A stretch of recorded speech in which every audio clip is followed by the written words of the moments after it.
What's up, YouTube? So, we had the mid-season finale for Fear the Walking Dead. Shiva, I think, is the goddess of death, and also the Shiva Bowl from the League, if you're a fan of that. So, I think this series has pretty much, it's bogged itself down in the details and things like that. I mean, we've got some, it's a lot of character development going on. We've got... So we've seen the end of Chrissys' breakdown, which has pretty much followed us throughout the whole of the season. Now, I don't know, it seems very forced. I'm not too much of a fan of the storyline.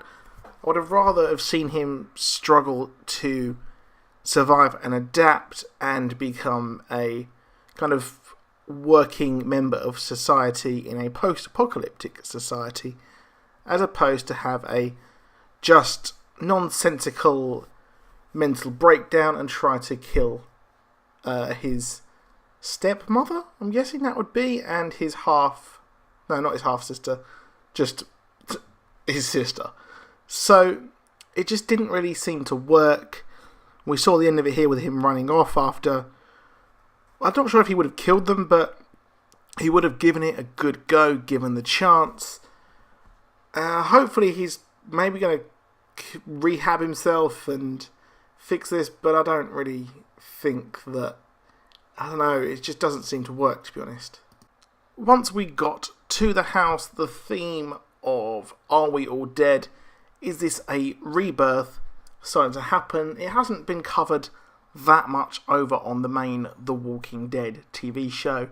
It's an interesting theory that is this just an evolution of ourselves, and that of course in religion killing is wrong, so these things must be living, so are we wrong to kill them? Well, considering they're trying to kill you, then I would say yes. I'm a bit disappointed that they have gone with this storyline where it's pretty much the same as on the farm, where Herschel kept them in the barn and was also a religious nut himself. But I think we've handled it a lot better here. There's not just been a mystery as to what's in there, they pretty much went straight full in and showed what was in there. So the end of this woman's life was a pretty badass. It was a good twist. We kind of expected it to happen, that she would die. Couldn't see her carrying on, but it would have been interesting to see her survive until the end of the series. But I think that I prefer what's going on here, and it is moving upon a different location, which I think is best for a show like this, where we get to explore the world, where we spend maybe 1 or 2 episodes in the same place, or in a bigger place, just like 3 or 4 or half a season.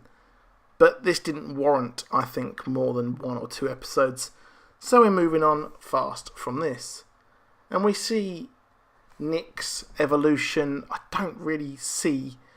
He seems to be faking it, I think, to keep his family there, and I don't really think that he believes that what she believed at all. It's just him, maybe he's an addict or whatever, trying to control the situation. These visions or kind of hallucinations at some point in the episode, I think, were very weak. They weren't needed.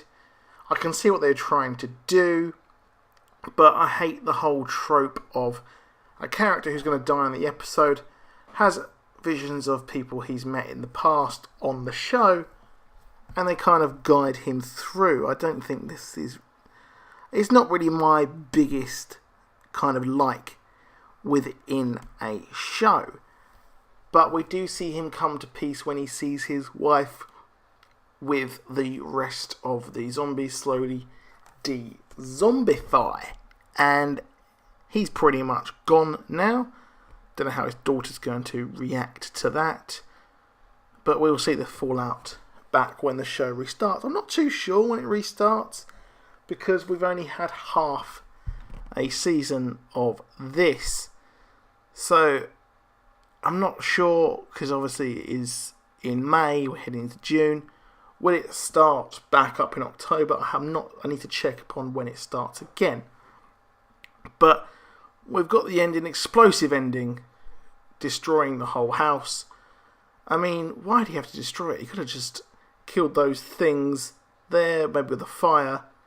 But I don't think he could have done that without blowing it up. So, a bit unfair on the rest of the people who live there, and goes to show that this group, they're very selfish. So, if you enjoyed that episode, drop a like. I didn't, personally. I thought this series has been incredibly weak, with touches of genius where we were just bogged down in details and just talking, which is the problem of its main brother, its older brother show, The Walking Dead. But they have longer seasons to flesh this out. But I don't know why, because the first season was tight for both of them. So that's it. Drop a like and subscribe. I'll be back soon. Goodbye.